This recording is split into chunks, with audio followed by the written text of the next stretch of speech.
बाहेर बघत असतो. थोडक्यात सांगू मी तुम्हाला, पांडुरंगाचा फोटो बघत आहात, कपाळावरती जे चिन्ह आहे, जो तिलक आहे, असं चिन्ह दुसरं कुठेतरी मोबाईल मध्ये सापडतो. कुठे?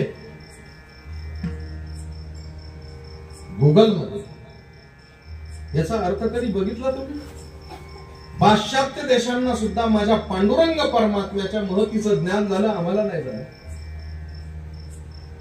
ज्या वेळेस तुम्ही स्वतःचं लोकेशन टाकाल तर असं चिन्ह येतं, आणि कुठे जायचंय तिथलं जर लोकेशन टाकाल तर हे चिन्ह येतं. थोडक्यात सांगायचं जर ठरलं तर तुम्हाला जिथे जायचं तिथेही पांडुरंग आहे, आणि जिथून जायचं तोही पांडुरंग. मी तर म्हणतो की ब्रह्मांडातल्या कुठल्याही वस्तूचा शोध घ्यायचा असेल तर गुगल एका क्लिक वरती तुम्हाला शोधून देईल, पण स्वतःचा शोध स्वतःलाच घ्यावा लागेल. आणि ज्यानं स्वतःला शोधलं त्याला शोधत जगाचा बाप त्याच्या घरी येऊन त्याला डोक्यावर मिरवल्याशिवाय राहणार नाही. हे आमचं ठिकाण आहे, ही गुगलची परिभाषा आहे.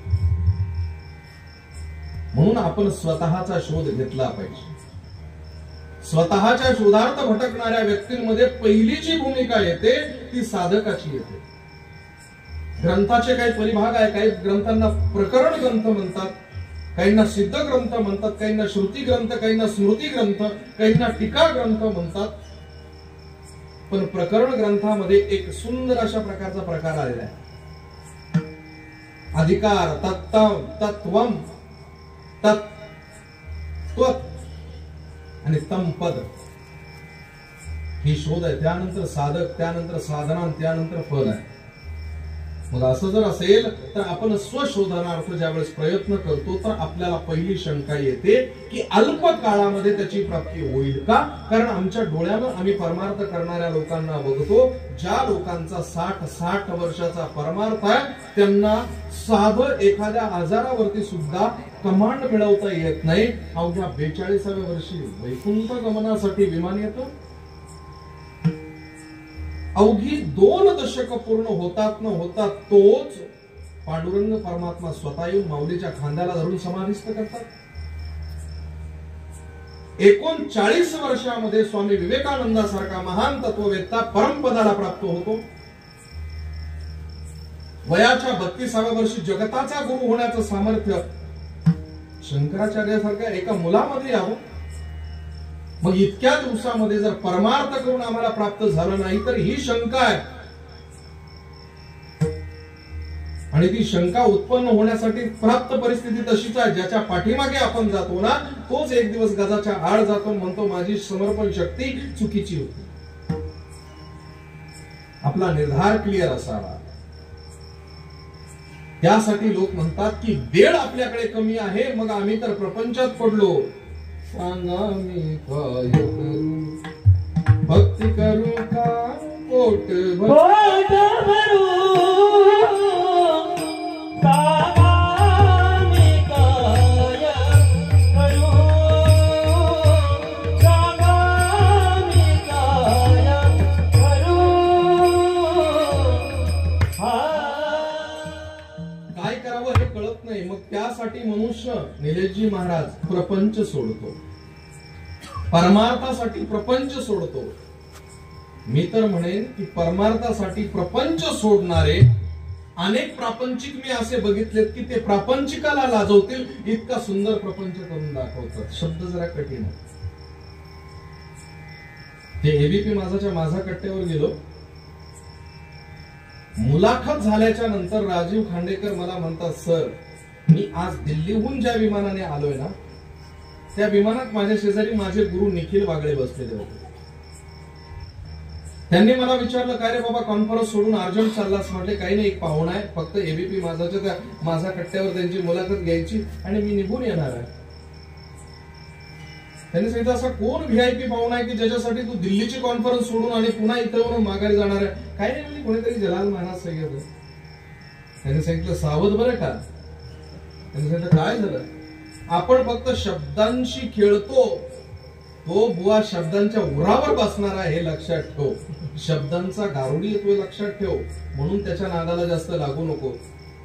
मला म्हणायचं असे की शब्द फार कठीण असतात. राजस्थानी भजन आहे, तू शब्दों का दास रे जो तेरा क्या विश्वास रे, तू शब्दों का दास रे. जोगी शब्द फार कठीण आहे, म्हणून मी शब्द काय वापरला, ज्या व्यक्तीनं परमार्थ करण्यासाठी प्रपंच त्यागला, त्या परमार्थ करणाऱ्या पारमार्थिकाला उत्तम प्रपंच करताना आम्ही बघितलेला आहे. किंबहुना प्रापंचिकाला लाजवेल एवढा सुंदर प्रपंच ते करतात. थोडक्यात ज्यानं सगळं घरदार सोडलं तो तुमच्या प्रपंचाला लाजवेल एवढा सुंदर प्रपंच करून दाखवतो. आणि ज्यानं प्रपंच करण्यासाठी परमार्थ त्यागला त्यांचाही प्रपंच पूर्ण झाला नाही. याचा अर्थ प्रपंच आणि परमार्थ या दोन मध्ये आपण नेमकं जायचं कुठे, किती वेळ आहे आपल्याकडे निर्णय घेण्यासाठी. म्हणून आमच्या संतांनी एक सुंदर मार्ग सांगितला. तो मार्ग असा आहे, प्रपंच करून परमार्थ, कामामध्ये काम, काही म्हणा राम. तर हे सगळं करत असताना शक्य आहे का, आणि आपल्याकडे तेवढा वेळ आहे का. जर तो वेळ जर नसेल तर मग परमार्थही अपूर्ण, प्रपंचही अपूर्ण. त्यापेक्षा मग कल की कल देखेंगे. घ्या प्रपंच करून, आहे तरुण तोपर्यंत घ्या मजा करू, जातील मरून तर टाकतील पूर्ण. मग कसं करावं, प्रपंचच करू का परमार्थ करू, या दुविधेत असताना आम्हाला एका मार्गदर्शकाची गरज असते. जीवनात एक ठोकर बसावी, ती ठोकर माणसाच्या जीवनाला युटर्न देत असते, वळण देत असते. नेमकी ती ठोकर बसल्याच्या नंतर 3-4 मार्ग निघतात. संकट आलं की 3-4 मार्गांपैकी पहिला मार्ग आहे तो साधक होण्याच्या आधी तो व्यक्ती गुन्हेगारीकडे वळतो. जे होईल ते होईल, असंही मरायचं तसंही मरायचं, मारून मरू. याला वीररस म्हणत नाही बरं, भेकडपणाची भूमिका म्हणतात. घाबरलेला जास्त ताकद लावत असतो. कारण एक मी आता ते मोबाईलवर बघितलं, एका माणसानं, ती कावड होती, दोन्ही बाजूला वजनदार असं काहीतरी होतं, तो ताकद लावून उचलत होता, उचलतच नव्हतं त्याला. एक जणाला हातकाठी टेकवत त्याच्या पाठीमागून काठी टोचली, असा पटकन उठला, ताट झाला. मग तो त्याच्याशी भांडायला लागला. त्याला सांगितलं, अरे बाबा भांडू नको, तुला मी फक्त तुझी ताकद दाखवली, तुला जर पाठीमागून मी काठी टोचली नसती तर तू ताडकन उठून उभा राहिला असता. भयाची पोटी दुःखाची राशी, पण भयानच परमार्थ करावा, हे माझं मत आहे. भयान परमार्थ करावा, पण कुठपर्यंत भीत करू नये, तो परमार्थ भयमुक्त होईपर्यंत करावा. मरण माझे मरून गेले, मज केले अमर, या अवस्थेपर्यंत परमार्थ करावा. मरणाला घाबरून अवश्य परमार्थ करावा, पण मरणाचं भय नष्ट होईपर्यंत परमार्थ करावा, म्हणजे मरणच नष्ट व्हावं. यासाठी ठोकर लागणं गरजेचं आहे. पहिला मार्ग जातो गुन्हेगारीकडे, दुसरा मार्ग जातो आत्महत्येकडे, आणि तिसरा जो मार्ग आहे तो मार्ग जातो बदल्याकडे, रिवेंज. बदला घेण्याच्या भानगडीमध्ये माणसं इतकी तरबेज झालीत ना, इतकी तरबेज. म्हणून बदल्याचा नाद सोडा, बदला स्वतःला बदला. हा बदला डोक्यातून काढून टाका. शेवटचा जो मार्ग आहे, कुणीतरी येतो आणि योग्य मार्ग दाखवतो आणि सांगतो की बाबा या वाटेवरती आधी काटे आहेत, पण शेवट मात्र चांगला आहे. उदाहरण सांगतो मी. सुखाचे 3 प्रकार गीतेमध्ये सांगितलेले आहेत, राजस, तामस आणि सात्विक. राजस सुखामध्ये ज्या प्रकरणात आधी सुख आहे अमृता समान आणि शेवट ज्याचा वाईट आहे त्याला राजस सुख म्हणावं. पतंगादिप्ती अलिंगन, तेथ त्यास अचूक मरण, तेवी विषयाचरण आत्मघाता. पतंग नावाचा कीटक पेटवलेल्या ज्योतीकडे बघतो, दिव्याची,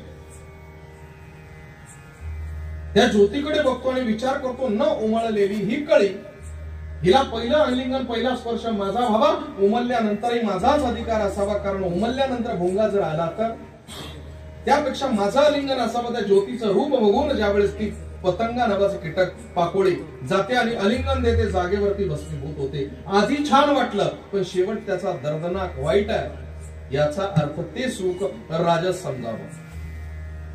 तामस सुखाच्या बाबतीत काय, जे आधीही वाईट आहे शेवटही वाईट आहे, त्याचा मध्यंतर चांगला कसा असू शकेल.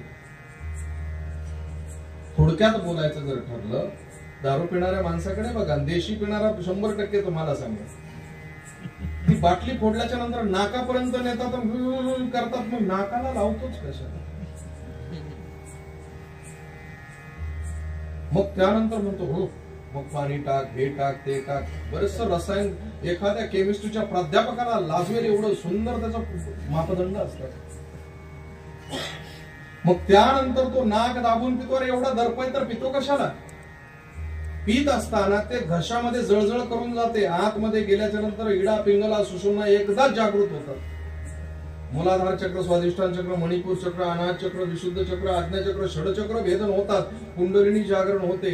मग काय होतं? मेंदूचा ताबा सुटतो, जिभेवरचं नियंत्रण सुटतो, तोंडाचा रावण होतो, लोक अंगाचा मारुती करतात. दुसऱ्या दिवशी दवाखान्यात मित्र भेटायला गेल्यानंतर मित्र सांगतो सफरचंद आणले, 300 रुपये किलो होते, अर्धाच किलो आणले.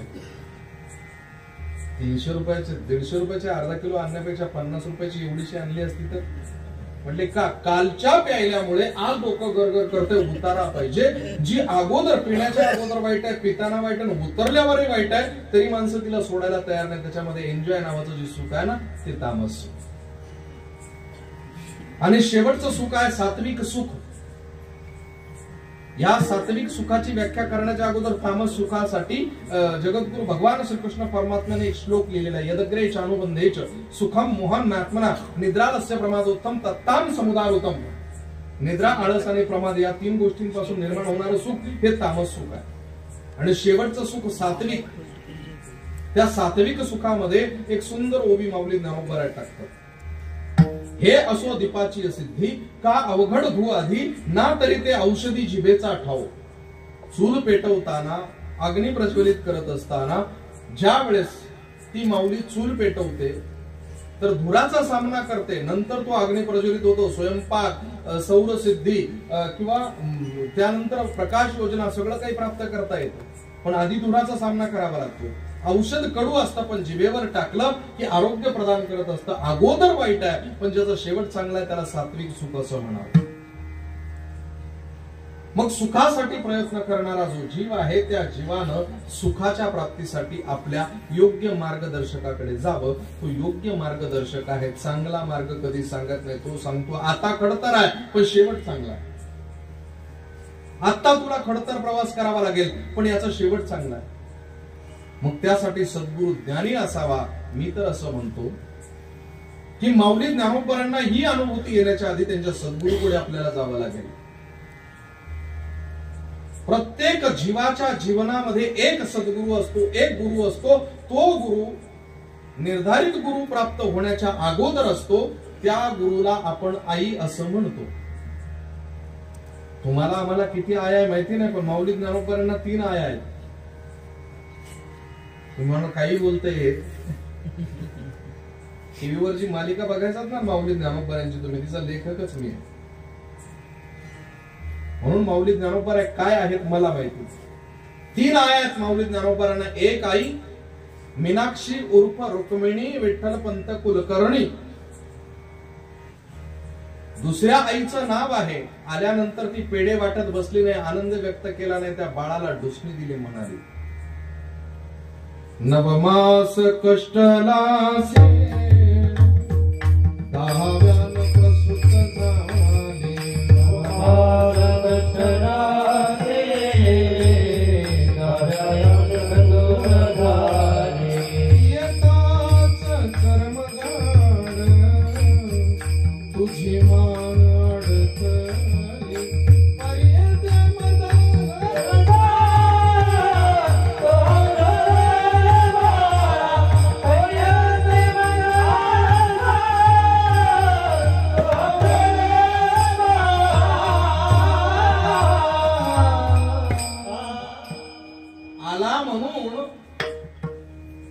आनंद व्यक्त करणारी माता ती बाळाच्या आगमनाचा आनंद करते. पण का आला म्हणून विचारणारी जी आहे ती माता मदालस. तुझ्या जीवनाचं ध्येय काय? मगाशी मयूरदादाच्या घरी जेवता जेवता आमचा विषय झाला, मला ते आठवलं. त्यावेळेस आपण आपल्या पोरांना म्हणतो उन्हात खेळू नको. आज जर उन्हात तो खेळला नाही तर त्या तळपत्या उन्हाचा सामना, त्या सूर्याचा सामना उद्या आपलं बाळ करू शकत नाही. उन्हात खेळू द्या ना, काय फरक पडतो. मातीत खेळू नको. हो, त्या मातीत किती सत्व आहे, किती तत्व आहे माहितीये तुम्हाला? सर्वात आयुर्वेदिक माती आहे. म्हणून माझ्या गुरुकुलामध्ये जी मी physiotherapy, mud therapy, steam bath, panchagavya, panchakarma हे सगळं करणार आहे यासाठी. मातीत खूप गुणधर्म आहेत. खेळू द्या मातीत, पण जर्म्स असतील, ही साबण लाव, ती साबण लाव, साबण मध्येच केवढे दुर्गुण आहेत काय सांगावं तुम्हाला. म्हणून आपल्या मुलांना खेळू द्या. जी आई आपल्या बाळाला खरोखर तयार करते ती त्याला विरोध करत नाही, त्याला ढकलते संकटामध्ये. जो संकटात जातो ना, त्या संकटात गेल्याच्या नंतर तुकाराम महाराजांनी असं सांगितलं नाही, अडचण आल्या चला माझ्यासोबत एक चिठ्ठी करून देतो, जा बरं नारायण नागबरी नवचंदी षटचंदी करून या बरं, कालसर्प शांती करून द्या, हे करा ते करा, असं नाही सांगितलं ते पोपारांनी. संकट आलं ना येऊ दे, आलिया भोगासी असावे सादर. भोग आले ना सामोरं जा, एक ना एक दिवस तुला ते फेडायचेच आहेत. कारण भोग हे भोगून संपतात, त्यागून संपत नाही. म्हणून भोग भोगावे लागतात बाबा. यासाठी तू तयार हो, सिद्ध हो, असं म्हणणारी आई जी आहे ती आई आपल्या बाळाला शिकवते. तसं तिसऱ्या आईचं नाव आहे मुक्ताई आईसाहेब, ज्या वयानं माऊली ज्ञानोबरापेक्षा 4 वर्षांना लहान आहे. तुम्ही म्हणाल कसं, याचं उत्तर देतो मी तुम्हाला, पण त्याआधी प्रश्न विचारतो. माऊली ज्ञानोबरांचा जन्म 15 ऑगस्ट 1275 गुरुवारचा दिवस आहे, गोकुळ अष्टमी मध्यरात्र 1275. आणि माऊली ज्ञानोबरांचा समाधी कालखंड आहे इसवी सन 1296. 97 धरा, 98 धरा, तुम्हाला जो कालखंड धरता येईल तो धरा. आता मी तुम्हाला विचारतो, माऊली ज्ञानोबराय आपलं जीवन किती दिवस जगले? माऊली ज्ञानोबराय किती दिवस जगले याचं उत्तर जो मला देईल, आजचं पाकिट त्यालाच देऊन जातो. फक्त गाडेकर बाबांना सांगू नये, महाराजांनी सांगू नये. एकही सांगणार नाही. मला जर विचारलं तर मी सांगेल माऊली ज्ञानोबराय जगले 2 वर्ष. इतक्यात तर सांगितलं 22 वर्षाची गिनती होते, 2 वर्ष कसं काय? हो, ओम नमोजी आद्या वेद प्रतिपाद्य जय जय स्वसंवेद्य आत्मरूपा देवा तुची गणेश सकलार्थमती प्रकाश म्हणे निवृत्ती दासू अवधारी जोजी. 15व्या वर्षी ज्ञानेश्वरी लिहिली, 16व्या वर्षी संपुष्टात आली. 16 वर्षापर्यंत जे आयुष्य होतं ते पूर्णतः निवृत्ती दादाला समर्पित केलं.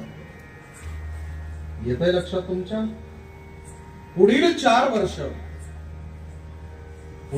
वर्ष जे आयुष्य आहे, बाप रखुमा देवीवर आपण आपल्या बापाला नावानं हाक मारतो, पण फक्त बाप शब्द वापरला आणि रखुमा देवी असा शब्द वापरला. रखुमा आईचं नाव आहे आणि रखुमा देवी पांडुरंगाच्या पत्नीचं नाव आहे. बाप विठ्ठल पंत आहे. विठ्ठल पंतांच्या अनुरोधानं आपल्या पत्नीचं नाव म्हणजे विठ्ठल पंतांच्या पत्नीचं नाव रुक्मिणी येतं, पण रुक्मिणी देवी असा शब्द उच्चारला, वरु शब्द आला म्हणजे त्याचा पती जर आला तर पांडुरंग परमात्मा बाप आणि वर, बाप आणि पती या 2 उपाधी एका शब्दामध्ये दिल्या. याचा अर्थ माझ्या आई वडिलांचं कर्तव्य पूर्ण करता करता माझ्या पांडुरंग परमात्मा आणि रुक्मिणी आई साहेबांच्या कृपेनं जेवढा कालखंड मी घालवला तो कालखंड म्हणजे बाप रखुमा देवी. 4 वर्ष सोपान काका आणि मुक्ताईचं.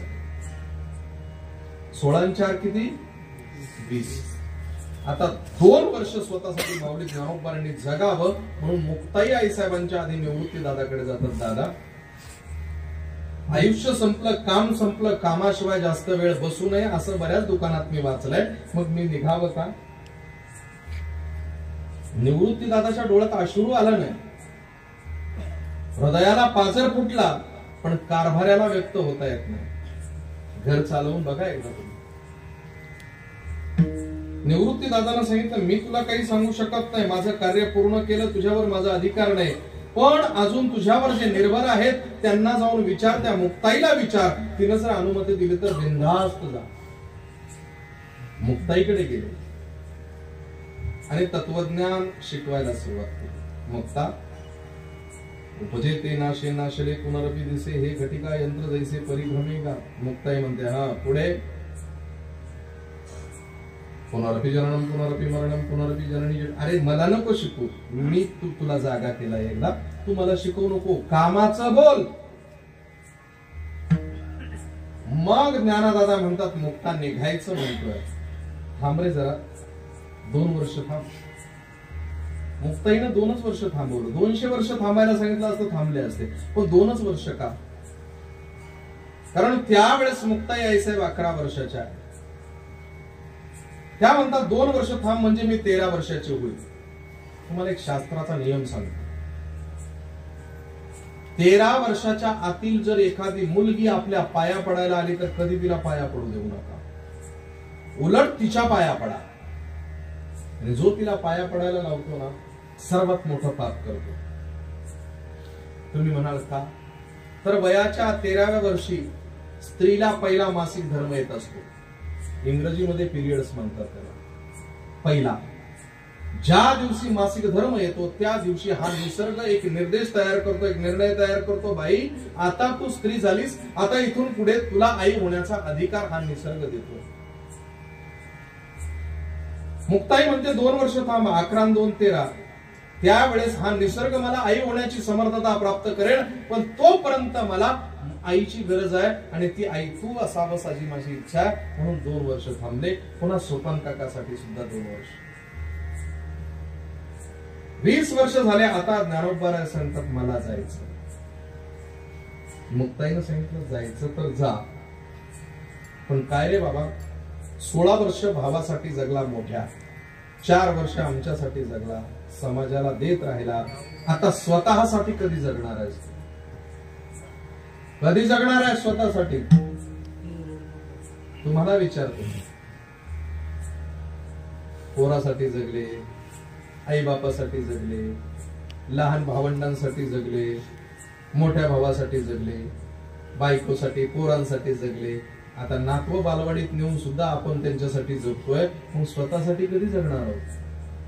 स्वतःच जगणं जगा. माऊली ज्ञानोबा आहेत त्यावेळेस स्वतःच जगणं जगतात आणि त्या जगण्याची जी लेखन कला आहे किंवा त्या काळचं जे साहित्य आहे त्याच्यामध्ये जे रसिकत्व ओतलेलं आहे, त्या रसिकत्वातून माऊली ज्ञानोबांचा तो जीवन कालखंड लक्षात येतो. उत्तरेतले एक साध्वी उघड बोलायला हरकत नाही.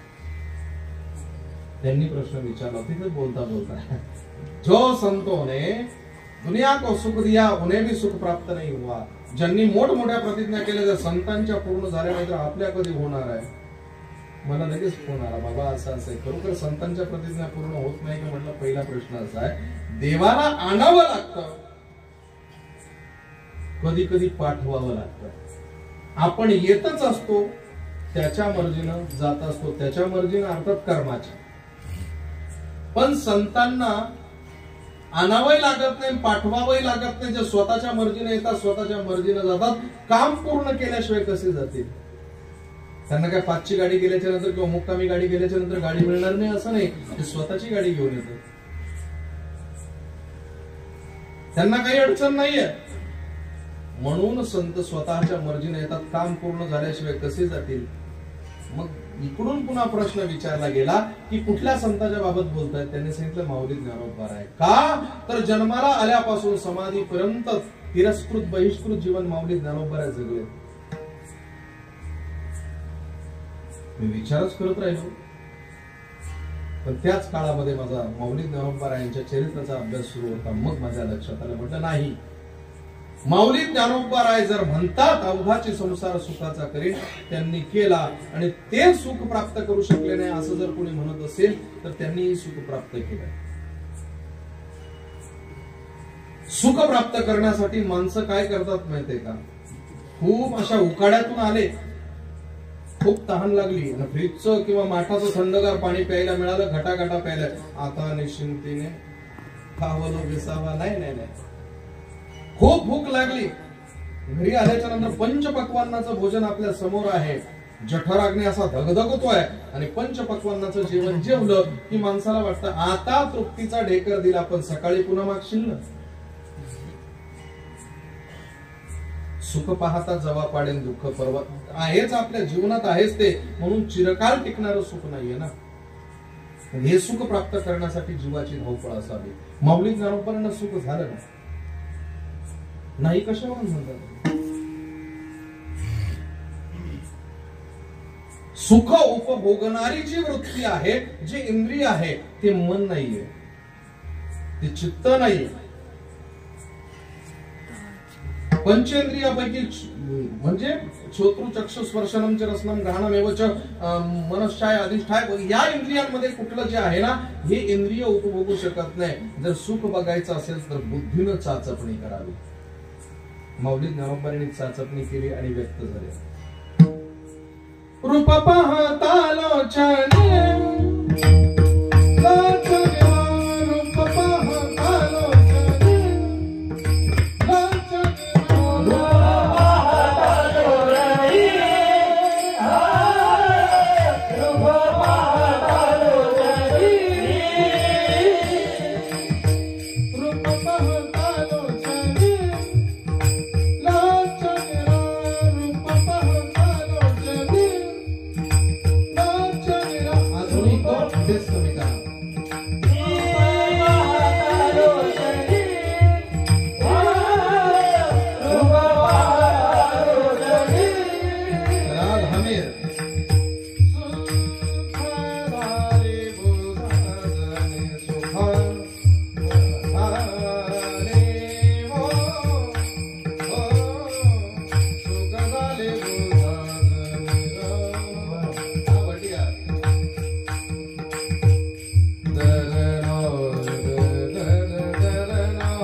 पाहता लोचने, डोळ्यानं बघितलं की बुद्धीनं मान्य करावं. मन काय, मन मान्यच करत.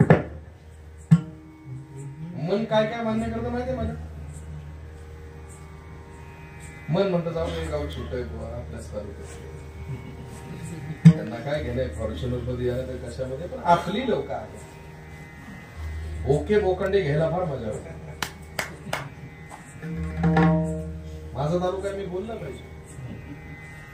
40 घेतो, 45 घे, पण ये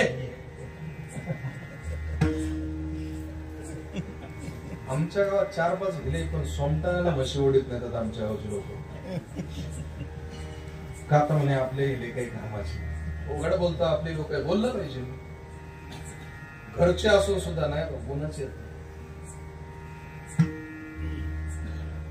काय रेट आहे माझं तिकडं? 3500 नाही, 35,000. हे फुकट आहे का? 1.5 बिघा आहे. आता आई वारले, आता 2 भाग व्हायचे, त्याची बंद करणार. बरं झालं, ठीक आहे. सगळ्यांसाठी जगला, स्वतःसाठी कधी जगणार? तसं त्या बाईनं प्रश्न विचारला, का हो तुम्हाला सुख मिळालं कुठे? सुख मानणारी वृत्ती आहे बुद्धी, आणि तीच आपण गहाण ठेवली आहे. बुद्धीला माऊली ज्ञानोबा काय म्हणतात माहिती? साजणी म्हणतात. साजणी म्हणजे एक तर लग्न जिच्याशी करायचे ती प्रेयसी, नाहीतर लग्न झालेली पत्नी, या दोघांना साजणी म्हणण्याचा अधिकार आहे.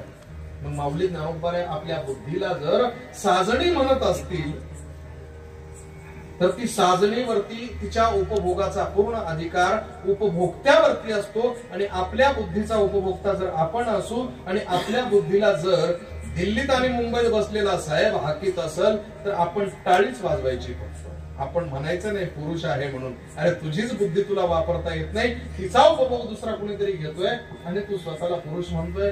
पुरुषार्थ गहाण ठेवला आहे. आपण व्यवस्था बदलू शकतो, पण तेवढ्या 2-3 दिवसामध्ये जरा त्या बाटलीची चव सुद्धा वेगळीच लागते आणि 500 रुपये 1000 रुपयामध्ये स्वतःला विकून टाकतो आपण. आपण व्यवस्था बदलू शकतो, पण आपलं मत बदलण्याची ताकद आपल्यात नाहीये. म्हणून परिवर्तन शक्य नाहीये, परिवर्तन घडणार नाही. यासाठी आपली बुद्धी सक्षम करा. त्या बुद्धीला सद विवेक दिला गेला पाहिजे. त्या बुद्धीला ज्ञानाची ग्रहणता दिली पाहिजे. ते ज्ञान ग्रहण करण्यासाठी जाणीव खूप महत्वाची आहे आणि हे शिकवणारी माऊली मुक्ताई आहे. त्या माऊली मुक्ताईनं सांगितलं आणि मग त्यानंतर माऊली ज्ञानोबा सांगतात, सुख झाले हो साजणी बुद्धीला कधी. तर माणसाचा उपयोग, ह्या जीवनाचा उपयोग त्यानं योग्य प्रकारे केला पाहिजे. माऊली ज्ञानोबा जगले फक्त 2 वर्ष ते स्वतःसाठी. या 2 वर्षामध्ये त्यांच्या जीवनातली रसिकता लक्षात येते. माऊली ज्ञानोबा यांची नाती जर बघितली, नाते काय नामा म्हणे आता लोपला दिनकर बाप ज्ञानेश्वर समाधिस्थ. माऊली ज्ञानोबा बाप आहे, ज्ञानाचा सागर सखा माझा ज्ञानेश्वर. सखा मित्राचं नातं जगले. ज्ञानाबाई माझी अनाथाची माय आई सारखं सुद्धा माऊली ज्ञानोबा जगले. सर्वात शेवटी एक उत्तर देतो तुम्हाला, माऊली ज्ञानोबा जगले प्रेयसी सारखं. तुम्ही म्हणाल हे तर नवीनच आहे. हो, प्रेयसीच्या अंतःकरणात, प्रेयसीचा जो जगण्याचा कालखंड आहे, प्रेयसीचा हयात कालखंड, बरोबर ती यौवनात आली, तिची कामवेदना जागृत झाली की त्यानंतर ती कामवेदना शमवेपर्यंत जो कालखंड आहे, कौमार्याचा कालखंड आहे, त्यावेळेस तिच्या अंतःकरणाला लागलेले शारीरिक आकर्षणाचे, मानसिक आकर्षणाचे जे वेद आहेत, त्या वेदाला प्रेयसी असं म्हणावं. मी मगाशी बोलता बोलून गेलो. माऊली ज्ञानोबा वाङ्मयामध्ये जर ज्ञान आहे, वैराग्य आहे, तशीच रसिकता सुद्धा आहे. इफेक्ट असाच ठेवा. ही रसिकता कुठे सापडते आपल्याला? ऐका. ज्या ढगांच्या गडगडानं जे माऊली ज्ञानोबा म्हणतात ना, का फळली आतरुची शाखा सहज भूमीसी उतरे देखा, तेच माऊली ज्ञानोबा न्यूटनच्या बाबतीत एवढं जर गाढ बोलत असतील. जे माऊली ज्ञानोबा म्हणतात का उदकाचे नाही आवेशे, उदका माझी, हे जे प्रकरण आहेत हे विज्ञानाचे प्रकरण आहेत. पण त्याच माऊली ज्ञानोबांना ढगाकडे बघून जो निष्कर्ष काढता आले, तेच माऊली ज्ञानोबा पद्य स्वरूपामध्ये रचत असताना कसा छंद लावतात माहितीये तुम्हाला? घनु वाजे घोण घोण वारावा हे रोण झोण, घनु वाजे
चंदनाते चोळी माझे सर्व अंग पोळी, कानवन माळी वेगी भेटवाक.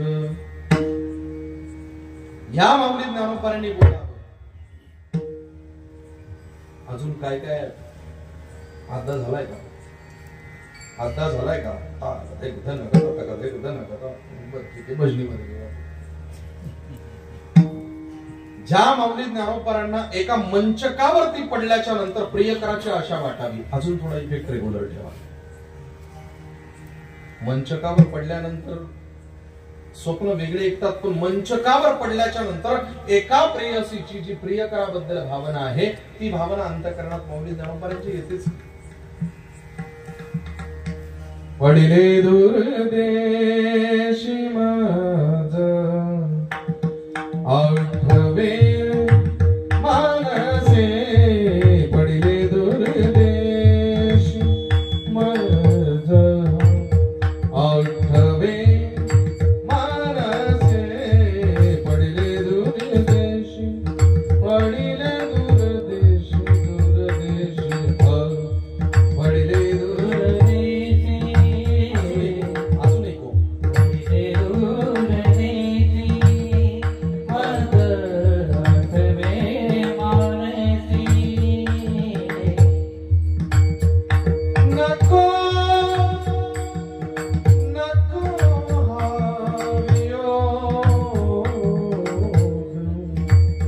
कष्ट होता जीवासी,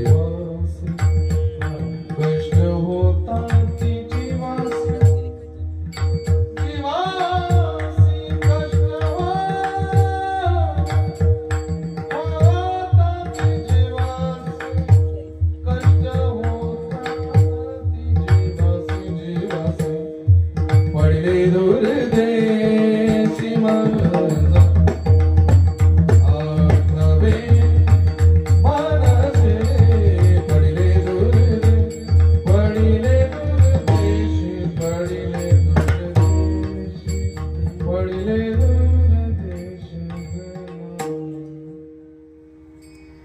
ऐकलं. किसी नजर को तेरा इंतजार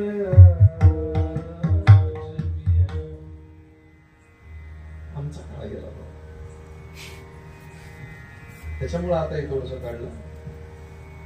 रश्मी उल्फत को निभाए, अद्दात आला तर गोड आहे. म्हणून पडिले दूर देशी माझा आठवे मानसी, दूर माझा प्रियकर गेलाय आणि मनाला असं वाटतं की कधी येईल म्हणून. ही भावना देवाबद्दल व्हावी हो. शांतीब्रह्म एकनाथ महाराजांकडे एक जण 8 दिवस येतो, देव दाखवा, देव दाखवा.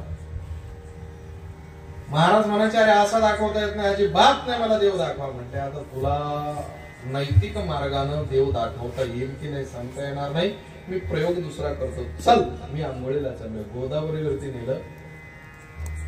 राहा उभा हो, दीर्घ श्वास घेतला, डोळे मिटले, जे मानगुट धरले, जे दाबून धरलं खाली, पुढेच वर आले. तडफड करायचा. नाथबाबाची ताकद होती. युद्ध लढलेले नाथबाबा, युद्ध लढलेले जनार्दन स्वामींकडे असताना पुरावा आहे. ज्या वेळेस तडफडून तो ताकदीनिशी बाहेर आला, त्याने सांगितलं अहो तुमच्याकडे मी उद्धार करण्यासाठी आलोय, मला वाटलं तुम्ही देव दाखवाल, तुम्ही तर असा देव दाखवत होते. देवा घरी जायचं नाही, मला देव बघायचा आहे, तुम्ही मला दाबलं का? त्याने सांगितलं मला एक सांग, तुला पाण्यात बुडून मरताना कसं वाटलं रे? काय आलं तुझ्या मनात? त्याला सांगितलं काहीच नाही, मला असं वाटत होतं कधी एकदाचा बाहेर निघेल. तसंच ज्या वेळेस तुला वाटेल की ह्या प्रपंचातून कधी एकदा बाहेर निघेल, ओ मन ते मनी बैसलेसे, त्यावेळेस तुला देव भेटायला जायची गरज नाही. देव इथे येईल. ती ताकद असली पाहिजे. नाथबाबाकडे होती ती ताकद. लोक म्हणतात श्रीमंत किती श्रीमंत होते. श्रीमंती का पैशावर मोजायची भाऊ? श्रीमंती पैशावर मोजायची नसते. एखादा झाडाखालचा एखादा साधू असतो, निवांत भिक्षा मागतो, काय कुणाशी घेणं देणं नाही, करोडपती येऊन त्याच्या पाया पडतो. म्हणजे श्रीमंती जी आहे ती पैशात नसते. दासोपंत स्वामी माहितीये का तुम्हाला? माहितीये का दासोपंत स्वामी? ते नाही, अंबा जोगायचे. अंबाजोगाईचे संत दासोपंत होते. ते दासोपंत मुद्दाम त्यांनाच विचारलं. एकनाथ महाराज नाव आहे म्हणून एकनाथ महाराजांचा एक इतिहास माहिती असणं गरजेचं. ज्या वेळेस दासोपंत स्वामी, षष्टीचा महोत्सव खूप जुना, चिठ्ठ्या छापल्या येवल्याला एकनाथ महाराजांनी. कुठं छापणार तुमच्या पाठवायला चिठ्ठी? पण षष्टीचा महोत्सव आहे, पत्रिका लिहिली. पहिली पत्रिका जी आहे अधिकारी संताला द्यावी असं म्हणतात. निघाले नाथबाबा, अंबाजोगाईच्या दासोपंत स्वामींच्या दरवाजाजवळ गेले. त्यांचा अधिकार त्या संताचा एवढा मोठा होता निकम महाराज, की दत्त भगवंत त्यांच्या बरोबर सोंगट्यांचा खेळ खेळायचे. आजच्या काळात पत्ते जुगार खेळायचे, जुगार पैसे लावून नाही बरं का, चहावरही नाही, टाइमपास म्हणून, मनोरंजनासाठी. माझा शिष्य उद्विग्न नसावा म्हणून त्याच्या मनोरंजनासाठी संत देव येऊन त्याची, दत्त भगवंत त्याच्यासोबत सोंगट्यांचा खेळ खेळायचे. त्यांना जाणवलं नाथ बाबा आले, एकनाथ महाराज आले. त्यांनी सांगितलं, दासोपंत स्वामी काय, मी अदृश्य होतो, पैठणचे एकनाथ महाराज आलेले आहेत. त्यांचा आदर सत्कार करा, त्यांच्या आमंत्रणाचा स्वीकार करा, त्यांना एकदा घालवा, मग बसवा. त्यांनी वेगळाच अंदाज केला. ते पिढ फेकून जरी मारलं तर वा वा, मला पिढ दिलं बसायला, असं कधी कधी होतं. असंच एकदा झालं होतं. एक जण मला म्हणे, आमचा सरपंच आहे ना, त्याला मला 1000 लोकांमध्ये त्याला खाली पाहायला लावायचे, त्याला शिवी द्यायची, त्याला वाईट बोलायचंय, पण हिंमतच होत नाही. म्हटलं काही नाही, भाषण करतो का तू? म्हणे हो. 2 कामं होती, तुला शिवी द्यायचंय, तुझं मनातलं मिटून जाईल, ती खुमखुमी तुझी निघून जाईल, आणि त्याच्यानंतर तू तुला खूप जवळ करेल. म्हणे असं काय? म्हटलं आल्याच्या नंतर मी सांगेल तसं करतो. उभा राहिला. त्यानं सांगितलं, आमदार साहेब, आम्हाला कशाचीच गरज नाहीये, आमचे सरपंच साहेब म्हणजे आमचा ग्रामसिंह आहे. सरपंचाला वाटलं मला सिंह म्हणला, वा वा वा, ग्रामसिंह, गावातला सिंह, त्या बात आहे, त्या बात आहे. त्यांना घेतली समेट करू, आनंदाने राहू लागले. काही दिवसानं मला भेटला, म्हटलं तो तर आपल्या एकदम राशी आला बुवा, एकदम मला सोडून काहीच करत नाही. आणि तुम्ही ते म्हणे तू वाईट बोलायचं ना, वाईट बोललो. मी म्हटलं हा, ग्रामसिंह म्हणजे कुत्रा. आमदाराच्या समोर 1000 लोकांमध्ये त्याला कुत्रा म्हटला. आता त्याला कळलं नाही, त्याला तू काय करणार? त्याला कुत्रा म्हणण्याचा आनंद तुला मिळाला आणि त्यानंही तुला जवळ केलंय. जे काही काही शब्द असे असतात. मी काय विषयावरून गेलोय, यांनी गैरसमज करून घेतला. दासोपंताने, मी दत्त भगवंताच्या सोबत सोंगट्यांचा खेळ खेळतो आणि नाथ बाबांना दर्शन द्यावं एवढा नाथ बाबांचा अधिकार नाहीये. ते गेल्यानंतर ते पुन्हा प्रकट होणार आहे, आता अदृश्य आहे. छाती जरा थोडीशी फुगलीच, 1-2 इंच. आमंत्रणाचा स्वीकार करा. बरं बरं येतो, हो हो हो हो चालेल, असं म्हणून वाटेला राहिलं. पोहे चहा नाश्ता काही झाला असेल दुपारच्या वेळी. पुन्हा ते निघून गेल्याच्या नंतर यांनी विचारलं, तुम्ही का लपलात? मला सांगा बरं. त्याने सांगितलं, वेळ आल्यावर सांगेल. आत्ताच सांगा. म्हणजे सांगणार नाही, वेळ आल्यावर सांगेल. षष्टीचा महोत्सव होता. शिवेपर्यंत आल्यानंतर यांनी निरोप पाठवला. दासोपंत आले. त्या पाय घड्या, ते फुलं, ते नगारे, ढोल, ताशे. नाग बाबा तिथे गेले, दंडवत घातला त्याने. बरोबर आले, द्वारावरती आले आणि दासोपंत स्वामींनी दंडवत घातला आणि मग विचारले, प्रभू, द्वारपाल म्हणून तुम्ही नाथ बाबांच्या दरवाजात आहात आणि त्यावेळेस तुम्ही लपलात. त्यांनी सांगितलं, मालकाच्या पुढे कोणी पत्ते खेळतंय का? तू माझा जोडीदार आहे. याचा अर्थ नाथ बाबांचा तो अधिकार आहे. म्हणून नाथ बाबांनी कृतज्ञ होत असताना एक रचना केली. दत्ता माझा दीनानाथ, दत्ता माझा दीनानाथ, दत्ता माझा दीनानाथ, दत्ता माझा दीनानाथ. पंताला की उभास दत्त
काढून टाकायचा. समोरच्याला जेवढा आपण कमी लेखतो तसं कमी नसतं ते काही. कधी कधी दाखवावं लागतं, कधी कधी दाखवावं लागतं की मी हे आहे. कधी कधी लोकांना अधिकार कळतो ना, आता दाखवल्याशिवाय जमतच नाही. माझा पोरगा फायनान्सच्या ऑफिस मध्ये गेला, म्हणजे ते स्टेटमेंट द्या, बसा 10 मिनिटं. 10 मिनिटं म्हणता म्हणता 2 तास. खरी गोष्ट आहे. पोरगा म्हणे, म्हटलं तू स्टेटमेंट घेतल्याशिवाय येऊ नको म्हणे. त्या बाईनं 2 तास बसवलं. म्हटलं एक काम कर, फोन लावून देतो त्या बाईला, म्हणा माझे पप्पा बोलते, मी कोण आहे हे सांगू नको फक्त. 16 मिनिटाच्या नंतर त्या बाईनं फोन घेतला. हा बोला. म्हटलं धुळे जिल्हा न्यायालयाच्या अप्पर न्यायाधीशाला आपण 16 मिनिटे आणि 17 सेकंदांपर्यंत वाट बघायला लावलेली आहे. हे पहिल्यांदा ध्यानात घ्या आणि आता मी बोलतो ते ऐका. What is your position in your office? तिने सांगितलं, sir I am a cashier. Where is your consultant? मी एवढा शिकलेलो नाही, 8वी शिकलोय, पण 8वीच्या नंतर जो अभ्यास केला त्याच्यानंतर डॉक्टरेट मिळवली. सगळं येतं मला यांच्याकडे. असं गाऊन करून आले बा तुम्ही, ज्ञानराज होऊन, ज्ञान घेऊन असले, अशी त्यांची भाषा. तिकडे गेले नंतर तशी होतो, चहा जाम गरम झाला, औरा लोक माझ्या घरात आला. ही झाली आगरी. चिपळूणची वेगळी, काय इथं उकडायला लागल्याला अजून 17 लोक उरव आणल्यात. ही पुणे पट्ट्यातली, पश्चिम महाराष्ट्राची सगळे येतात आपल्याला. कोणा पाहुणा शेतात कोठे जायला ना, काय तुम्हाकडे पाऊस पाणी काय आयराणी झाली, आयराणी, सगळे प्रकार बोलतो मी. म्हणूनच म्हणतो इसगाव तिसगाव भिकार, आपल्याला 45 गाव. सगळ्या भाषा येतात मला, हिंदी, शुद्ध मराठी, सगळी काही. आणि आता सगळं बोललं तर जग भागते भागते काय धापकान पड्या तेही येतं. नावधीन शुद्ध हिंदी सुद्धा येते मला. मराठी सुद्धाही बोलू शकतो. यंगराट तुमच्यापेक्षा बेकार बोलू शकतो. सगळ्या भाषण सगळं मॉल आहे आपल्याकडे. त्या मॅडमनं सांगितलं, म्हटलं ते आपण नंतर बघूया. समवेत आलेला जो मुलगा आहे तो माझा मुलगा आहे आणि त्याला स्टेटमेंट हवं आहे. त्या गाडीचं स्टेटमेंट तुम्ही देत नसाल तर तसं लिहून द्या आणि मला हार्ड कॉपी हवी आहे. This is the order, not a request. पण okay sir, okay sir, okay sir, sir sir sir म्हणत. दुसऱ्या दिवशी गेलो मी सफारी ड्रेस घालून, पैसे वगैरे घेऊन गाडी मिल करायला, इनोवा. त्यामुळे मॅडम नमस्कार. हा नमस्कार. म्हटलं ते मला जर स्टेटमेंट ते फोरक्लोज करायचं होतं, 10 मिनिटं बसा. म्हटलं नाही, मला साहेबांना घेऊन अमरावतीला जायचं. कोण साहेब? फडके साहेब. कोण फडके? काल तुमच्याशी बोलले ना, धुळे न्यायालयाचे जज, त्यांचा ड्रायव्हर आहे मी. आदल्या दिवशी जज होतो, दुसऱ्या दिवशी हो हो हो आहेत सर आतमध्ये. लगेच काम झालं. खोटं बोला पण रेटून बोला. हिंमत लागते. जिथे शक्ती कामाला येत नाही तिथे युक्ती कामाला येते. ही युक्ती खूप महत्वाची आहे. ज्ञानदेव म्हणे युक्तीची खोली. हे मौलिक ज्ञानोबा आहे. प्रचंड असं ज्ञान असणारे मौलिक ज्ञानोबा आहे. ज्या वेळेस आपल्याला योग मार्गानेही प्राप्त करता येऊ शकतं, पण योग मार्गानं ब्रह्म फक्त जाणता येत, ज्ञान मार्गानं जाणता येत. भक्ती मार्गानं हो, पण भक्ती मार्गाचे वेगवेगळे पैलू त्यातली जी आहे याला शृंगार रसातली भक्ती म्हणतात. त्या शृंगार रसातल्या भक्तीतून मौलिक ज्ञानोबांनी प्राप्त केलेला हा प्रकार आहे. मौलिक ज्ञानोबांनी तो प्रकार प्राप्त केला आणि मग त्यानंतर लोकांना सांगितलं, बाबा रे मी त्याला बघितला. कसं हो? कबीरजींनी सांगितलं तसं. कबीरजी म्हणतात, मी त्याला बघितलं, पण रंग नाही, रूप नाही, नाही रण छाया, निराकार, निर्गुण, पुरा, त्याच्यापेक्षा थोडासा वेगळा. कसा? तुलसीजींनी सांगितला तसा. दादऱ्यामध्ये माझी कॉलर ट्यून ठेवली, आता मला फार आवडतं ते गाणं.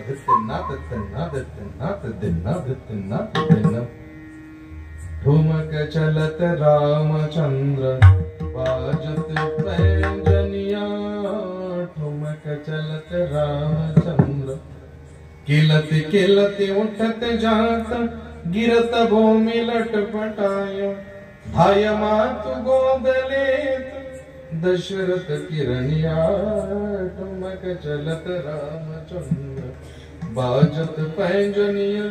त्याने सांगितलं तो सगुणही मला माहिती आहे, पण निर्गुणातून सगुणत्वाकडे आलेला तो ब्रह्मतत्व सोहळा मी बघितला. पण त्याला बघत असताना, त्या ईश्वराला बघत असताना मला तो डोळ्यानं दिसला नाही. डोळ्यांच्या व्यतिरिक्त असणारे जे नेत्र आहे त्या नेत्रांनी मी त्याला बघितलेलं आहे. कारण डोळ्याने जे दिसतं ते सगुण स्वरूप आहे. डोळ्यानं दिसणारी वस्तू रज्जू सर्पाकार भास्य रे जगदंबर, जे दिसतं ते असतच असं नाही. तुम्ही मला दिसता आहात, तुम्ही मला दिसता आहात, पण तुम्ही आहात यावरती माझं मत ठाम व्हावं. तुम्ही होतात किंवा राहणार आहात ह्याविषयी मी अजून अनभिज्ञ आहे. ह्याविषयी मी अजून अनभिज्ञ आहे. साशंक आहे की तुम्ही आज आहात पण काल होतात की नाही माहिती नाही, उद्या राहाल की नाही माहिती नाही.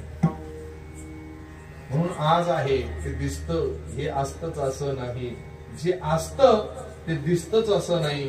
जे दिसतं नसणारं दिसतं त्याच्यासाठी हे डोळे काही उपयोगाचे नाही. कारण काही दिवसानं त्याचे ऑपरेशन करावे लागते, मोठे बिंदू अमुक धमुक येते, म्हणून हे डोळे उपयोगाचे नाही. या डोळ्यांच्या व्यतिरिक्त मी त्याला बघितला आणि तो दुसरा तिसरा कुठे नाही, तो हा श्रीहरी डोळे भरून त्याला बघितला. आणि हे मला सत्यत्वाच्या नंतर सत्याच्या अंती प्राप्त झालेलं ज्ञान आहे. अभंगाचं पहिलं आणि दुसरं चरण.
श्रीहरी पाहिला डोळे भरी, डोळे भरून बघितला पण बघण्याच्या डोळ्यांच्या व्यतिरिक्त बघितला. पहिला प्रश्न. कारण माऊली ज्ञानोबांनी एक प्रश्न असा आहे की त्याला मी बघितला गाडेकर बाबा, पण त्याला रूप नाही, गुण नाही, वर्ण नाही. कसं काय शक्य? ज्याला रूप आहे त्यालाच बघता येतं, ज्याला गुण आहेत त्यालाच बघता येतं, ज्याला वर्ण आहे त्यालाच बघता येतं. याच्या व्यतिरिक्त बघायचं कुणाला? जो दिसतच नाही त्याला बघायचं कसं? खूप मोठा प्रश्न आहे ना, कठीण प्रश्न आहे. ज्याला रूप नाहीये त्याला बघायचंय. आपण प्रपंच करतो, प्रपंचाला रूप आहे का? असेल तर मला त्याचं चित्र काढून दाखवा बरं.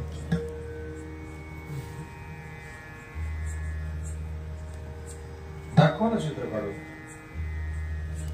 आपल्याला जे प्रपंचाचं सुख मिळतं ते लिहून दाखवा बरं. प्रपंचाचं सुख मिळतं ही गोष्ट शाश्वत नाहीये.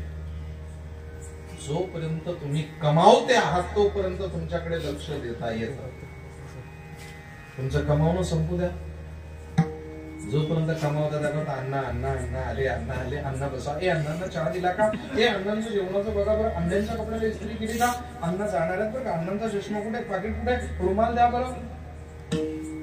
कारण हा अण्णा आणतो ना, ह्याच अन्नाचं अन्न बंद पडू द्या. नाही हा अन्नाला महाग केला तर राहिलं काय काय. येतं तुमच्या लक्षात? आमची कीर्तन बंद होऊ द्या, मग आमची अवस्था बघा. कीर्तन चालू झाले का आ रे सावळी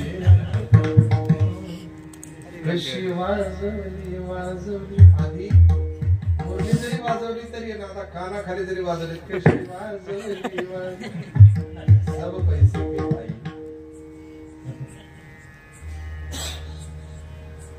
याचा अर्थ प्रपंच करू नका असं संतांनी सांगितलं नाही. मी तर म्हणतो परमार्थच करायची गरज नाहीये. परमार्थ करूच नका तुम्ही, फक्त प्रपंच जो आहे ना तो नीतिमत्तेनं करा. परमार्थ सुद्धा करायची गरज नाही. पण त्याच्यात 50 लबाड्या करायच्या, 50,000 सप्त्याला द्यायचे. कशाला देतो?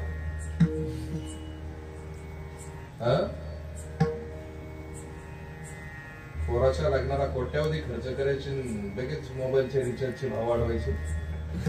कुठून आणला हा न्याय? नका नका, हा प्रपंचच व्यवस्थित करा. परमार्थ करायचा तो सुद्धा धड करा. दोनच उदाहरणं देतो तुम्हाला, रूप गुण वर्ण, असं एवढं सांगायचं आपल्याला. काय सांगत असतो ना आत्ताही सांग. एक राजा शिकार करण्यासाठी जंगलात गेला. जंगलात गेला, त्याच्याच राज्यातलं जंगल होतं रमेश भाऊ. जंगल खूप मोठं होतं. त्याला एक शिकार दिसले, तो जरा ना दिसला. तो म्हणे मी शिकार करणार म्हणजे करणार. आता ती शिकार जातवा नव्हती. ह्या झाडात घुस, त्या झाडात घुस, याचा घोडाही गेला, शस्त्रास्त्र गेले, पण हाताने कोयना पकडतोच. त्याचा पाठलागच केला. अंधार पडला त्या धावपळीत त्या जंगलामध्ये. सूर्य कोणत्या दिशेला मावळला हेच त्याच्या ध्यानात आलं नाही. सगळीकडे निर्भीड अरण्य, मोबाईल नाही, काही नाही, काही नाही. कसं काय? अंधार पडू लागला. कोल्यांची कोले कोई ऐकले, म्हटलं हे कोले तर असे मी उचलून आपटे. जवळ तलवार नाही, काही नाही, कपडे फाटले. हत्ती हत्ती काय करणार आहे? अस्वलांचा आवाज आला, थोडासा घाबरला. मला झाडावर चढू म्हटलं, ते झाडावर येत. वाघाची डरकाळी आली. आता तो विचार करतो, यांना काय माहिती मी राजा आहे. हे तरी कुठं पेट्रोल भरायला येतात, पंपावर फोटो पाहतील म्हणून. टीव्ही बघत नाही, हे कसं काय ओळखतील मला? यांना काय मी फक्त एक शिकार आहे म्हणून मला मारून टाकतील वाघ. मग देवाचा धावा करू लागला, देवा वाचव, देवा वाचव. मग त्याला आठवलं, अडकली सकवने बेटी आंधळ्याची काठी, माझी हार गुंतली सकवन्या, आई का करू सजनी आए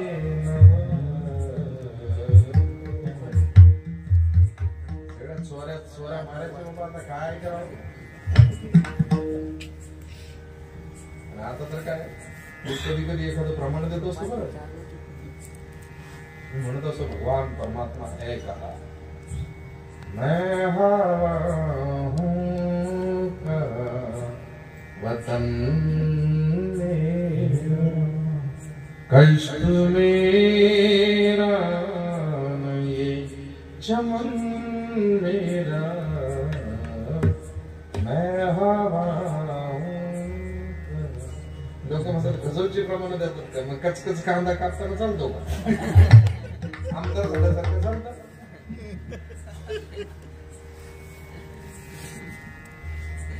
हुंडा नको मामा याचा तमाशा चालतो का, अरे गजल आहे, दर्जेदार आहे, त्याला प्रमाण आहे ना. हवा आहे भगवान म्हणतात तर आहे प्रमाण पटवून देतो ना. हम वैश्वानरो भूत्वा प्राणिनां देहमाश्रिता प्राणापान समायुक्तम्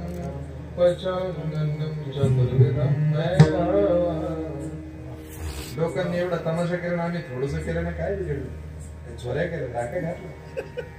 रंग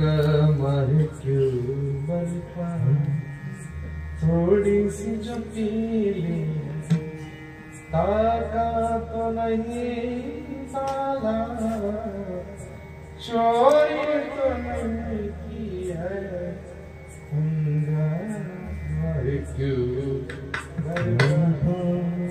एवढा काय खेळ चालवला, आम्ही काही जास्त पण केलं नाही ना. देवाचा धावा करू लागला, देवानं ऐकलं. देव म्हणे काय तुला बोलायचं ते बोलून घे, कारण 14 मिनिटात तुला मी मोकळा करणार आहे. तेवढ्यात एक शेतकऱ्यानं सांगितलं, आवाज असा गुणगुणत चालला, म्हणाय कौन है वहां पे, मैं हूं किसान, मुझे पहचानते हो जी, आप राजा हो, आपको कौन नहीं पहचानता, तो मुझे इस वन में से बाहर निकालो. जी आज्ञा हुजूर, आइए मेरे पीछे. शेतकरी पुढे चालला, राजा पाठीमागे चालला, बोलता चालता बोललं चाललं नाही तर काही खरं नाही. एकमेकांविषयी बोलत जाऊ नका, आपल्या भाषेत कणत जाऊ नका, आपल्या भाषेत धुणं धुत जाऊ नका. एकमेकांविषयी बोलण्यापेक्षा एकमेकांशी बोला, बरेचसे प्रॉब्लेम सॉल्व्ह होतील. पण तो असा म्हणला, तुला माहितीये का तुझ्याबद्दल, यांना पूर्ण तयारी करे, तू तिथं जा ना, असा का बोलला बुवा, नाही बोलणार, मग त्याचा काठाच काढतो, पाहतेच तिच्याकडे. असं नाही करायचं, हे धुणं करणं बंद करून टाका. म्हणून राजाला वाटलं आपणच बोलू काहीतरी. ए किसान क्या करते हो, म्हणजे मैं किसान हूँ, खेती करता हूँ. कैसे चलता है, त्याने सांगितलं 4 रुपये कमाता हूँ जी, 4 रुपये में हो जाता है आपका, हो बहुत अच्छे. क्या करते हो 4 रुपये का, कुछ नहीं, पहला रुपया पानी में फेंक देता हूँ, दूसरा रुपया जमीन के अंदर दबा देता हूँ, तीसरा रुपया जो उससे मैंने हफ्ते भरता हूँ, कर्जा लिया है, और चौथा जो रुपया है वो मैं ब्याज पे चढ़ाता हूँ. मराठीत सांगू, पहिला रुपया पाण्यात फेकून देतो, दुसरा रुपया जमिनीत पुरून टाकतो, तिसरा रुपया जो आहे त्याने हप्ते भरतो गाडीचे घराचे, आणि चौथा जो रुपया आहे त्यानं तो व्याजानं देतो. राजा म्हणला, हे आपण याला जर विचारलं म्हणजे तुला राजा केलं कोणी, तो गेला, त्यानं जवळजवळ 50 CA बसवले. हे 4 रुपयाचं गणित सांगा. त्याने सांगितलं, साहेब 15 दिवस आदबलो बुवा, 400 कोटीचा घोटाळा असा फिरवला असता, पण 4 रुपयाचं काही गणित लागत नाही. पालखी पाठवली, शेतकऱ्याला बोलवलं, सांगितलं 4 रुपये, त्याला सांगितलं प्रत्येकानं असंच जगावं. कसं, पहिला रुपया पाण्यात टाकावं म्हणजे प्रपंचात टाकावा, प्रपंचात टाकलेल्या पैशाचा नो बेनिफिट. तुम्ही टीव्ही आणा, फ्रीज आणा, रेफ्रिजरेटर, काय तुम्हाला आणायचं ते आणा, त्याचं बेनिफिट नाही. पहिला रुपया पाण्यात फेका, दुसरा रुपया जमिनीत पुरा, म्हणजे दुसरा रुपया जो आहे तुमच्याकडे असलाच पाहिजे. बियाणं बी भरणं काय लागेल तुम्हाला, खत, अमुक धमुक, आजार पाणी. दुसरा रुपया जो तो जपून ठेवा, तो भांडवलासाठी वापरा. तिसरा रुपया जो आहे तो मी त्यानं कर्जाचे हप्ते फेडतो, म्हणजे माझ्या आई वडिलांनी माझ्यावर जे काही खर्च केलेले आहेत त्यांच्या दवा पाण्यासाठी हा पैसा मी खर्च करतो. आणि चौथा रुपया व्याजाने देतो, म्हणजे माझ्या पोरांवरती खर्च करतो, म्हणजे म्हातारपणात मला तो व्याजासह परत मिळेल. प्रपंच करावं असा जोडून या धर्म उत्तम व्यवहारे उदास विचारे वेच करी, उत्तमची गती तो एक पावेल. म्हणून आपण प्रपंच करताना सुद्धा परमार्थ करता येऊ शकतो. याचा अर्थ प्रपंचच नीट करा, परमार्थ करायची गरज नाहीये. म्हणून आपण ह्या ब्रह्मांडात आल्याच्या नंतर प्रपंचाची सूत्र ज्यावेळेस जाणतो तर त्या प्रपंचाला आकार देण्याचा प्रयत्न करतो. प्रपंचाला आकार नाही पण त्याला आकार आहे. अनिलाही रूपा बळे करुणी फळे हरिदासी, पण त्याच्या अगोदर तो निर्गुण आहे. जसं की आपण आकाशामध्ये पावसाळ्याच्या उन्हाळ्याच्या कोणत्याही दिवसामध्ये संध्याकाळची वेळ असू द्या असे ढग जमतात. कधी कधी शंकर दिसतो, कधी कधी गणपती दिसतो, कधी कधी हरिण दिसतो, कधी कधी घोडा दिसतो, कधी कधी बैल दिसतो. पाहिले का ढग संध्याकाळच्या वेळेस दिसतात ना आकार. थोड्या वेळानं पाहिले लगेच म्हणतो दादा दादा चाल चाल चाल घोडा दाखवतो तुला, घोडा दाखवतो. तोपर्यंत त्याचा गाढव होतो. घोडाच होता, गाढव आहे नाही, घोडाच होता. थांब इकडं तिकडं शोधू, थांब. ताई सुद्धा होती, ताईला पकडून आणतो, त्याचा ससा होतो. म्हटलं घोडा गेला ना गाढव गेलं, सगळंच गेलं. याचा अर्थ रूप चिरकाल टिकू शकत नाही, म्हणून तो रूपाला प्राप्त होऊ शकत नाही. रूपाला प्राप्त होतो आपल्या कल्पनेनुसार, आपल्या कल्पनेनुसार तो प्रकट होत असतो. दुसरी गोष्ट गुण. गुण हा जो शब्द आहे, ह्या गुणाला आपण वेगवेगळ्या प्रकाराने मानतो. जसं की द्रव्य गुण, कर्म, सामान्य, विशेष, समूह हे अभाव. गुण म्हणजे 5 प्रकारचे असतात. अंकुचन, फेकणं, आकर्षण, औत्प्रेषण वगैरे हे जे प्रकार आहे, यातून तो गुण नाही म्हणजे तो कार्यरत नाही. याचा अर्थ आत्म्यावरती संस्कार नाही. आणि आत्मा कार्यरत जरी असला तरी तो कार्य कारणाच्या विरहित आहे. आत्मस्वरूपाला म्हणजे आत्मस्वरूप जाणल्याच्या नंतर आत्म्याला स्वरूप नाही. पहिली गोष्ट आत्मा जो आहे तो हा आहे ना श्रीहरी. मग त्यानंतर त्या आत्म्याला गुण नाही, याचा अर्थ तो आपलं कार्य करत नाही. वर्ण याचा अर्थ आत्म्याला ब्राह्मण, क्षत्रिय, वैश्य, शूद्र कुठल्याही कॅटेगरीत मानता येत नाही. त्याला तो आत्मा जरी म्हटलं तरी ते तत्व असंही म्हटलं जातं आणि ती ऊर्जा असंही म्हटलं जातं. म्हणून त्याला लिंग वर्णाचाही भेद लागू शकत नाही. म्हणून माऊली ज्ञानोबा सांगतात, ज्ञानदेव म्हणे ज्योतीची निज ज्योती. जे हे सगळं जग आहे ना, हे त्याच्याच अंशानं वाढलेलं आहे, त्याच प्रतिबिंब आहे. तीच ऊर्जा प्रत्येकाच्या ठिकाणी, तुमच्या माझ्या सर्वांच्या ठिकाणी तोच आहे. म्हणून विठ्ठल जळी स्थळी भरला रिता ठाव नाही उरला, तो चराचरामध्ये आहे. म्हणून माऊली ज्ञानोबा सांगतात, ज्ञानदेव म्हणे ज्योतीची निज ज्योती. हे उभी मूर्ती विटेवरी. तो विटेवर असणारा पांडुरंग परमात्मा आहे, तेच परब्रह्म आहे. त्याच्या व्यतिरिक्त या जगामध्ये पूजेच्या लायक कोणी नाही. त्याच्या व्यतिरिक्त समर्पणाच्या पात्रतेचा ह्या ब्रह्मांडात कोणी नाहीये. म्हणून त्याला मी समर्पण करतो. विठोबा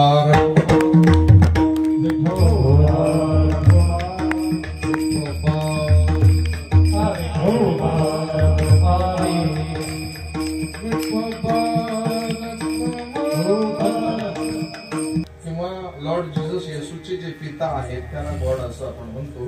ठीक आहे, माझ्या पांडुरंगाला गॉड म्हणता येऊ शकतं का? हो. इतर देवता ज्या आहेत त्यांना बघा तुम्ही, कुणाच्या हातात धनुष्यबाण आहे, कुणाच्या हातात तलवार आहे, कुणाच्या हातात गदा आहे, कुणाच्या हातात काय. माझ्या पांडुरंगाच्या हातात काय? कमरेवर हात ठेवून उभा आहे, पाय समसमान आहे. इतर देवता ज्या आहेत अशा दिसतील पोज मध्ये, पण माझा पांडुरंग असा आहे, गुप्त पुढे जात नाही मागे येत नाही, कमरेवर हात ठेवून उभा आहे. म्हणजे काय तुला लढायचं तुझं तू लढ, मी फक्त साक्षी आहे, मी काहीच करणार नाही बाबा. मी तुला सांगितलंय तुझ्या कर्माचं फल तुला मिळणारच आहे. कर्मण्य वाधिकार असते महाफलेषु कदाचन. म्हणून God G O D go on your duty. तुझं कर्म तू करायचंय, त्या कर्माचं फळ द्यायला मी सुद्धा रिकामा नाहीये. तुझ्या कर्माचं फळ तुला आपोआप मिळेल. ही म्हणणारी देवता म्हणजे पांडुरंग परमात्मा आहे. इतर देवतांचं काय त्याविषयी मी माझं मत विशद करणार नाही. सेवा करताना आनंद झाला, काही चुकीचं बोललं असेल माझं मला परत त्या चांगलं असेल आणखी बनवण्याचा प्रयत्न करा. एकदा गोड प्रेमानं भजन करा. ज्ञानेश्वर